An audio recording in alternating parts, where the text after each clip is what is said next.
응답하라 축구특별시 일주일 내내 축구 이야기를 만들어가는 대전시티즌 대전이스타 라디오 22번째 이야기입니다. 네. 오늘은 김준태입니다. 네, MC가 좀 바뀌었는데 평소에 그 유진행군 그리고 감독님의 사정으로 제가 이렇게 장소도 옮기고 일정도 바꿔서 오늘 수요일입니다. 녹음일이 수요일인데 월요일 녹음하던 걸 이제 좀 과감하게 버리고 스케줄을 좀 자유롭게 이동을 하기로 했습니다. 그래서 오늘 클럽하우스에 와서 선수들은 뒤에서 공을 차고 있습니다. 저는 대전이스트 현장팀장 김선웅입니다. 이거 뭐 신입이라 제 인사할 시간을 안 주시네요. 처음이라 네. 오랜만에 나왔는데 처음이죠. 저는 방송은 오늘 간단하게 광주전 리뷰랑 그리고 부천전 프리뷰 네. 하고 광주 원정에서의 에피소드 같은 걸 조금 더 정리를 해보고 네. 저희가 방송을 마치도록 하겠습니다. 네. 광주 원정을 다행히도 저희 둘이 같이 갔다 왔죠. 네.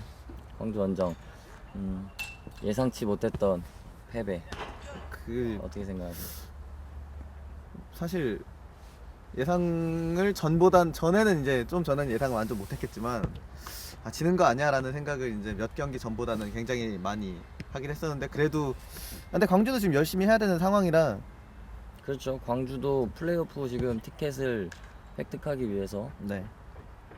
승점 차가 얼마 안 나죠. 예, 그쵸. 게다가 또 이겨버려가지고 네. 광주도 막바지까지 아마 갈 것 같아요.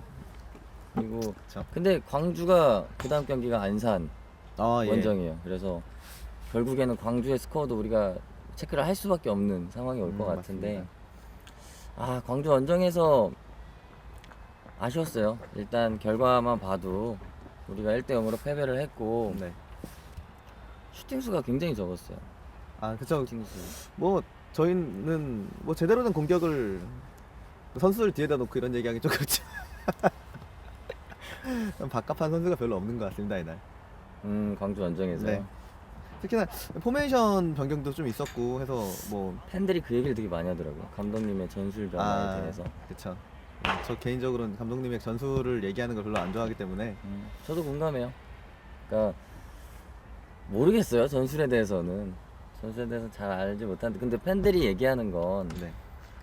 그 가지고 있는 선수들의 전술을 다양하게 변화를 요구를 하는데 전술은 같은데 선수만 이렇게 바꿔 맞추는 그런 걸 얘기를 근데 하더라고요. 그걸 이렇게 본다고 전문가가 아닌데 알 수 있나요? 뭐 또 거기서 어떤 역할이 주어졌는지는 이거 물론 그럴 수도 있겠지만 뭐 단순하게 할 수도 있는 건데 저는 잘 모르겠습니다 사실. 김인호 감독님의 빈자리가 또 네, 느껴지네요. 일단은 슈팅 수가 유효 슈팅이 2개였어요. 다행히도 3개 중에. 근데 광주가 유효 슈팅이 5개였고 슈팅 수는 12개였고요. 근데 사실 광주가 좀만 컨디션이 좀만 정상이었다면 저는 좀만 잘하는 것도 아니라 정상이었다면 4대0까지 나올 수 있는 4대0, 5대0도 될 수 있는 그런 경기였다고 생각합니다. 박주원 선수의 그래도 그쵸. 역할은 톡톡히 또 했던. 이호 선수가 한 골 전반에 막았죠. 맞아요. 일찍 실점을 해서 저는 그래도 우리가 골게터가 없지만 좀 엎치락뒤치락 하지 않을까라는 생각도 했었고 기대를 했었던 것 같아요. 근데 뭐 생각보다 너무 가볍게 1대0으로 졌고 무기력했죠. 네. 뭐 사실 아드리아노나 뭐 김찬희 얘기를 항상 하는데 우리 둘이 골을 많이 넣어서 좋은데 그 둘의 이제 집착하는 공격 루트가 이제 너무 단순하고 문제가 사실 많은 것 같습니다. 내년에 그리고 이제 새 선수들을 받거나 할 때 나갈 선수들도 있는 것 같고 뭐 지켜야 되는 선수들도 있는 것 같고 분명히 보강이 이루어져야 되는 건 있는 것 같습니다. 공격적인 면에서 말이죠. 전 전술적인 부분에 대해서는 사실 더 이상 언급을 할 수가 없어요. 잘 몰라서. 근데 아쉬웠던 건 네. 이날 우리가 경고를 3개를 받았는데 예. 다 거의 2개가 항의인가 그랬죠? 2개가 항의성 경고로 받았다는 거랑 네. 그리고 전반 44분이었던가요? 그 골이 하나 있었어요. 대전이 골망을 흔들었어요. 업사이드. 네. 네. 근데 이 카메라 앵글로 봤을 때는 사실 분별하기가 어려워요. 거의 동일선상 앵글로 봤을 때 저는 그러니까 잔디 깎아놓은 거 선을 그렇죠. 보니까 거의 동일선상인 것 같긴 하더라고요. 그래서 잔디를 이제 정주 화면을 두고 잔디를 기준으로 이게 기준점이 될 수 있을지 모르겠지만 보통 그렇게 보지 않나요? 피파 하면 우리 잔디로 보지 않나요? 그럴 목적으로 잔디의 색깔을 칠하기도 하죠. 네, 근데 잔디를 봤을 때는 대전의 선수는 이제 그 공격을 하는 입장이었고 네. 광주 선수는 수비를 옵사이드 트랙에 쓰려고 수비를 나오는 네, 입장이었으니까 그쵸. 근데 저는 온사이드로 봤어요. 음. 정주 화면으로 봤을 때는. 네. 그래서 광주 원정석에서 이걸 바라봤을 때는 너무 거리가 멀어서 네. 어려웠어요. 그 분별하기가. 거기서는 또 뭐라고 하면 안 되는 것 같아요. 그쵸. 근데 또 선수들도 뭐 항의가 없었으니까요. 아이 뭐 선수들이야 뭐 항의를 할 수 없잖아요. 감독님도 그렇고 감독님은 화가 좀 많이 났었어요. 코칭 스태프들은 대기심 잡고 계속 막 이야기를 하던데 근데 이게 비단 그 상황 하나의 문제가 아니라 그렇죠. 그동안 이어져 왔던 거나 그날도 또 되게 어이없었던 것도 많았고 뭐 그 전에 이제 아드리아노가 3경기 출장 경지 받은 것도 그렇고 뭐 이제 반달레이 그날도 되게 어이없었던 판정들이 후반전에 반델레이 그리고 선수 경고가 그랬죠. 요즘에 K리그 전체적으로 참 뭐 심판이 고졸인가? 이렇게 못 보지? 아무튼 심판 판정에 대해서 언급을 안 할 수 없는 상황이었어요. 그리고 근데 이런 상황들을 다 이겨낼 수 있어야 되는 것 같아요. 그래야 강팀으로 갈 수 있는데 저희는 아직은 그렇지 못한 상황이라고 판단을 했습니다. 진짜 대전이 우승을 하는 거를 많은 분들이 싫어하시나 봐요. 아드리아노에서도 특히나 그렇고. 그렇죠. 징계 문제도 말이 참 많죠. 논란의 대상이 되고 있는데 그날도 정성민 선수도 그랬고 그 정성민 선수가 평소에는 굉장히 이제 선수들 거의 좀 주장의 역할을 한다고 보고 있었어요. 뭐 선수들이 그렇죠. 많이 항의하면은 말리고 자기가 얘기하는 그런 역할을 많이 했는데 이날은 항의하다가 카드 받았죠. 심판 판정이 정말 아쉬웠던 뭐 경기였고 그렇죠. 저는 이 경기 심판 판정이 아쉬운 게 이 축구는 흐름의 싸움이라고 하잖아요. 분위기를 타면 어떻게 될지 모르는 그 종목인데 그 다 특성을 끊어놓으니까. 끊는다는 게 참 아쉬웠죠. 그리고 전반에 동점골이 나왔다거나 혹은 반델레이 선수도 굉장히 중요한 찬스였어요. 그 장면이 그쵸. 마지막에 큰 기회를 만들 수 있었던 상황을 반대로 파울을 당하고 경고 카드까지 이제 먹어야 하는 상황이 결과 외적인 거라고 생각을 해요. 결과이기도 하지만 이거는 이겨내야 되는 부분이기 때문에 항상 공정하다고 믿어야 되고 좀 아쉽긴 해요. 근데 뭐 피해를 많이 봤던 팀의 입장으로서 참 믿기 힘든 건 사실입니다. 그렇죠. 광주 원정에서 더더욱 그랬고 그래서 응원석에서도 평소에 안 나왔던 욕설이나 그쵸. 좀 과격한 메시지가 전달이 됐었죠. 근데 참 저희가 일부에 있었다면은 클래식에 있었다면은 이게 선임판이 저렇게 하면 분명히 뭐 어디에 로비를 받았을 것이다 뭐 이런 얘기를 할 텐데 사실 2부에서는 저희가 재정이 괜찮은 편이잖아요. 다른 팀에 비해서. 그렇죠. 근데 그래서 이 로비 문제나 뭐 어떤 심판 매수나 이런 사실 이게 우리들은 공공연하게 얘기하는 문제들인데 이런 것일까 아니면은 그냥 심판이 저는 능력이 없다는 말보다 어떤 좀 비방용을 언어를 사용하고 싶은데 그렇게 못하겠고 능력이 참 어떤 거지 같다고나 해야 될까요? 능력이 많이 아쉽죠. 예. 팬들로서는 많이 아쉽고 광주 원정에서 또 한 번 느꼈던 게 이거는 광주 원정뿐만 아니라 챌린지 리그 전 경기장 갈 때마다 느끼는 건데 경기에 집중할 수 없는 환경을 구단 직원들이 만들고 있는 것 같아요. 네. 인력 부족이나 여러 가지 요인이 있을 수 있지만 네. 이거는 분명히 개선을 해야 되는 것 근데 같아요. 이날의 것은 그러니까 치킨을 비롯한 여러 가지 말씀하시는 거죠. 맞아요. 경기장에 이제 치킨이 협찬이 들어왔는데 한 5분에 한 번씩 얘기하는 것 같아요. 경기 도중에 치킨 그러니까 의자 밑에 치킨 상품권을 숨겨놨는데 그렇죠. 찾으시면 어디로 와서 이제 교환해 가라라는 건데 너무 뜬금없는 때 또 경기 내에 이제 경기가 진행 중인 때 얘기를 많이 하고 또 이걸 숨겨놓으면 원정석에 숨겨놨겠습니까 이걸 애기들이 이제 와서 원정석에 이제 치킨 교환권 있나 찾으러 왔는데 참 아이들은 잘 모르니까요. 그쵸.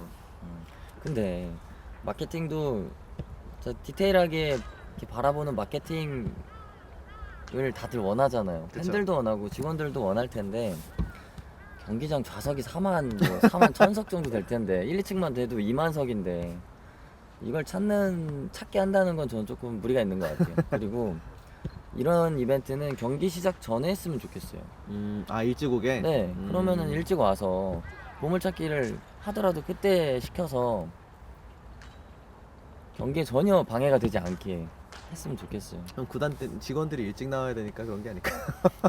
아니 어쨌든 그런 게 조금 아쉬웠고 네. 저희가 원정 티켓을 개별적으로 티켓팅을 했어요. 보통은 원정 버스를 타고 가면 네. 뭉태기로 사서. 그렇죠. 원정 나눠주는- 담당자가 티켓을 구입을 하는데 그래서 제가 또 혼자 볼 수 있었던 건데 네. 대전 시티즌을 그 표기를 잘 못하더라고요. 아 공식적인 Z. 그렇죠. CTG로 표기를 했죠. 근데 이게 우리가 평소에 쓰던 어떤 애칭이나 그렇죠. 그랬으면 또 상관없는 것 같아요. 공식적인 게 아니더라도. 아니 참 그러니까 누가 이런 생각을 했는지. 저는 이 부분은 좀 자존심이 상했어요. 대전 시티즌이 DCFC로 표기가 되거나 혹은 그만큼 그 일을 하는 사람이 또 전문성이 없는 거라고. 그렇죠. 좀 관심이 없다고 생각을 해요. 전문성뿐만이 아니라 그거는 일반 관중이 생각해도 잘못됐다고 생각할 만한 거죠. 이거는 정말 상대팀에 대한 관심과 배려가 부족했던 것 같고 시즌 거의 마지막 경기 광주가 홈 경기를 마지막으로 그쵸, 치렀잖아요. 네. 우리를. 그러면 그때까지 지금 대전 시티즌을 티켓팅을 한 사람들은 네. 대전 시티즌을 대전 시티지로 또 뭐 확인을 할 수도 있는 거잖아요. 그렇죠. 그러니까 이런 부분들도 미리 알았더라면 아 그게 티켓팅에 그렇게 나왔던 건가요? 티켓팅 옆에 경기 일정표에 나와 있어요. 아 티켓팅에 그렇게 나온 거죠. 네. 일정표에. 티켓 뒤에는 또 확인을 못했네요. 어쨌든 사실 아쉽죠. 이거는 뭐 1년 내내 이랬던 건데 저희 구단 뭐 프런트들도 사실 이거에 대한 항의를 한지 안 한지는 모르겠지만 만약에 안 했다면 아쉬운 문제네요. 아무튼 원정석에 입장하기도 전에 기분이 좀 상했던 그랬고요. 그 대전시사 라디오를 지금까지 들으면서 네. 현장팀 이야기를 생각보다 많이 못 해줬어요. 아 네. 그리고 이번에 광주 원정에서 네. 데코레이션이 그래도 아. 다른 경기에 비해서 네. 잘 됐다고 생각을 하거든요. 네. 설명을 좀 해주시죠. 우리가 왜 코너킥으로 갔나? 아 지금 선수들이 나와서 지금 아, 네. 정성민 선수가 나오고 있습니다. 이호 선수. 아 오늘 뉴스 보셨어요? 광주에서 서포터가 그 축구화를 축구 훔친. 훔쳐갔다고 13켤레나 7차례에 걸쳐 13켤레나 훔쳐갔다고 하는데 참 저 그 뉴스 얘기하는 줄 알았어요. 임창호 선수가 성화봉송. 네. 아 예. 제주도가 또 고향이라 훈련은 언제 복귀하죠? 뭐 해야 되는데. 아무튼 돌아가서 네. 그 원정석의 데코레이션에 네. 대해서 얘기를 좀 해주세요. 이번에 했던 데코레이션이 저희가 그동안 쭉 이렇게 옆으로 넣는 식의 배너를 걸었는데 그렇게 하면 이제 개개인의 배너나 내용이나 이런 건 보이겠지만 어떤 응집력이나 우리가 여기 모여 있는 곳에 사실 선수들이 이쪽을 보고 그렇게 옆으로 걸어놓으면 되게 시선이나 어떤 것이 많이 분산될 것 같은데 이렇게 해놓으면 집중력도 사실 팬들에 대한 집중력이 뭔 의미가 있겠냐라고 볼 수도 있겠지만 우리들도 그래서 더 모여서 응원할 수 있고 우리 배너를 더 모아서 거니까 또 그 원정에 온 이제 우리 팬들도 그렇게 모여서 올 수 있는 거고 그렇죠. 그래서 여러 가지로 장점이 있다고 생각을 합니다. 그 코너킥 근처로 갔던 이유는 따로 있나요? 경기장에 이제 그늘이 너무 없어서 그쪽에 이제 그늘이 만들어지니까 그쪽으로 한켠으로 갔었던 거죠. 작년에 그러니까 올 시즌 초반에 가운데서 했는데 너무 더워서 힘들어하더라고요. 그때는 대구 원정이었던 것 같은데. 아니 그 경기장이었어요. 광주 원정에서. 네네. 근데 그 외 경기장들도 사실 저희가 가운데서 해야 된다는 생각 때문에 많이 했었는데 그렇죠. 그걸 많이 고민을 했어요. 이걸 가운데서 해야 된 것인가 아니면 사람들이 다 같이 할 수 있는 이제 그늘이나 이런 쪽으로 가서 해야 되는가라고 생각을 했는데 아무래도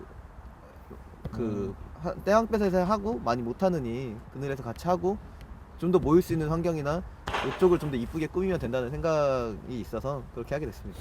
어쨌든 골대 뒤는 맞잖아요. 그쵸. 예. 그래서 그 골대 뒤에 정중앙을 지켜야겠다라는 고정관념은 가끔은 뭐 깨졌으면 네, 좋겠어요. 지금 저희 같은 음. 상황에서는 뭐 팬들이 한 명이라도 더 같이 하면 좋은 상황이니까요. 그리고 그날 또 인상적이었던 게 그 선수들이 경기장을 입장하고 나서 경기 네. 시작 전에 네. 오더라고요. 아, 공이 날라왔어요. 네. 경기 시작 전에 네. 그 우리가 응원을 하고 있는 구역으로 와서 예. 인사를 하더라고요. 예. 이 부분도 근데 이거는 경기에 임박해서 오긴 했지만 원래 전에는 이제 저희가 한 경기장에 1시간 반 전에 도착하면 훈련하러 나올 때 와서 인사를 한번 하잖아요. 근데 우리가 경기장에 조금 늦게 도착해서 그 타이밍에 인사를 못해서 그때 나와서 한 것 같은데 어쨌든 인사하는 거를 근데 또 굳이 우리가 일찍 안 왔는데 와서 인사하는 거가 본 적이 있나 싶어서 그날은 기분이 좋았었습니다. 그러니까 더 많은 팬들이 있으면 더 좋을 것 같아요. 그쵸. 요즘은 원정 팬들 숫자가 많이 줄어서 네. 선수들 레수만큼은 아니지만 네. 그래도 훨씬 더 많은 사람들이 그 관중석을 채우고 인사를 서로 건네면 좋잖아요. 네. 원정 팬들이 더 많아지면 참 좋을 것 같아요. 근데 홈 서포터들도 많이 줄었어요. 그쵸? 그쵸. 그거 뭐 그거야 뭐 생각하면 하루 이틀 일이 아니죠 뭐. 어쨌든 이 선수들이 저는 그 원정 서포터를 위해서 이렇게 인사를 건네는 문화가 네. 그래도 조금이나마 서로를 알아가는 과정이라고 생각을 해요. 그리고 예. 클래식에서 다른 팀 하지 않는 팀들도 많고요. 안 하는 팀 있나요? 네, 많아요. 그러니까 시작할 때? 네, 원정석에 와서 인사를 건네는 되게 사소한 건데 이거 우리도 시작한 지 얼마 안 됐을 거예요. 대전이스타가 그런가요? 네, 대전이스타가 적극적으로 건의를 해서 이호 선수 다음일 거예요. 그래서 이게 건의가 돼서 서로가 건의죠. 근데 네. 좀 대화가 되고 난 다음부터 이런 게 자리가 잡힌 거지. 임창훈 선수가 지금 막 도착했습니다. 성화봉송을 마친 임창훈 선수가 지금 막 택시를 타고 오늘 택시 기사님 영광이셨겠어요. 못 알아보셨으면 어떡하죠? 이런 게 있네요. 정말 좋네요. 이런 장점이 있네요. 임창훈 그러니까 선수 제주도에 있는 줄 알았어요. 와야죠. 이제 어제 하고 팀이 오늘 복귀한 이런데 건가? 지금 좋았어요. 아무튼 이 인사를 건네는 것 그리고 경기 끝나고도 네. 경기 끝나고 올 때는 오늘 졌잖아요. 그리고 요즘 분위기가 너무 안 좋으니까 네. 보기가 되게 미안했어요. 제가 선수들이요? 그렇죠. 뭐 미안해요. 뭐 내가 내 돈 주고 갔는데 선수들이 우리한테 이번에 미안해야지. 미안했던 이유는 정성민 선수. 그러니까 심판 판정에 대해서 예. 더 많은 팬들이 모여서 아, 우리가 할 수 있는 건 없죠. 근데 그래도 네. 팬들이 많아지면 심판들도 보는 눈이 많으니까 좀 더 집중할 수 있을 거라 생각을 했어요. 그냥 팬들이 많아지면은 그냥 한 5,000원씩 걷어서 갖다 주는 게 좀 더 빠른 방법인 것 같습니다. 정말 안타까운 얘기고요, 그건. 아무튼 그 정성민 선수가 되게 억울하게 경고를 받았고 경기에 진 거에 대해서 그 느껴졌어요, 마음이. 근데 지금 정말 조심해야 돼요. 지금 우리 3경기 남았고 그렇죠. 지금 옐로 카드 그 경기만 해도 3명 받았고 앞으로 뭐 주전이 한두 명이 한 명이라도 그 옐로 카드 누적으로 나오지 못하게 된다면 정말 지금 큰 일인 것 같아요. 어쩌다가 우리가 여기까지 왔는지 참. 그리고 경기 끝나고 직원분이 사진을 찍어주잖아요. SNS에 올리려고. 예. 이거 건의를 하고 싶어요. 근데 이게 건의를 한다고 해서 이게 바뀔 수 있을지 모르겠지만 그러니까 승리 사진은 아니더라도 승리 사진처럼 이 구도를 그렇게 잡아서 우리가 나올 수 팬들과 함께 나올 수 있게라는 말씀이신가요? 그걸 인위적으로 찍는 건 무리가 있는 것 같아요. 경기에 패배를 했고 그렇죠. 네. 분위기가 좋지 않았잖아요. 근데 팬에 대한 전 이해도가 조금은 낮지 않았나라는 생각을 해요. 왜냐면 그날 방금 그 앞에서도 언급한 것처럼 데코레이션을 정말 잘 해놨잖아요. 네, 그렇죠. 힘을 얻었는지 안 얻었는지 모르겠지만 네. 근데 그런 게 선수들의 뒷모습이 나오더라도 네. 선수들의 뒷모습이 앞에 나오고 뒤에 이제 배경으로 네. 서포터들이 나오면 네. 보기 참 좋지 않았을까. 일리가 있는 말씀이시네요. 지금 뭐 아니 육상 트랙 앞에 이게 번호가 더 저 눈에 많이 들어왔어요. 번호요? 네, 육상 트랙이 이렇게 연결된 게 있잖아요. 그러니까 예. 어떤 감성샷을 원하는 그런 게 아닐까요? 사진을 좋아하는 사람으로서 많이 아쉬웠어요. 그쵸, 근데 같이 이거는 나오면 좋죠. 이번 경기뿐만이 아니라 평소에도 좀 쌓였던 것 같아요 이게. 승리 사진도 그렇고 화질에 대해서도 말 많잖아요. 아 근데 그건 또 저번에는 뭐 개선이 됐나요? 그러니까 제가 얘기했던 아 건 빨리 올리기 위해서. 그쵸. 근데 제가 원하는 거는 이제 이 빨리 올리는 거 제외하고도 그 이후에 뭐 페이스북에 올린 사진이나 대외적으로 쓰는 사진도 우리가 이제 좋은 화질의 것을 갖고 있는데 그것을 이제 그대로 계속 뭐 어디 기사에 나가는 사진이라든지 그건 기자가 고를 테지만 근데 뭐 그런 것들이 화질이 안 좋은 걸로 계속 나가서 그러니까 빨리 올리기 위한 거는 그랬을 수밖에 없다고 치더라도 그날 그러니까 저희 방송 보시는 분이 뭐 저희 사진첩이 사진 보는 데가 따로 있잖아요. 거기 그렇죠. 가면 이제 고화질의 이제 큰 사진을 받을 수 있는데 용량이 큰 사진을 받을 수 있는데 이제 거기가 찾아가기가 어렵고 좀 약간 팬들이 사용 빈도가 낮다 보니까 그리고 구단 직원들도 그거를 그 이후엔 적극적으로 사용해 주셨으면 좋겠습니다. 팬들을 조금 더 이해를 해주는 그런 시야가 그쵸. 좀 필요한 것 같아요. 그렇죠. 뭐 우리가 계속 자생력 얘기하는데 그거는 팬이 많이 와야 자생력이 생기는 거니까요.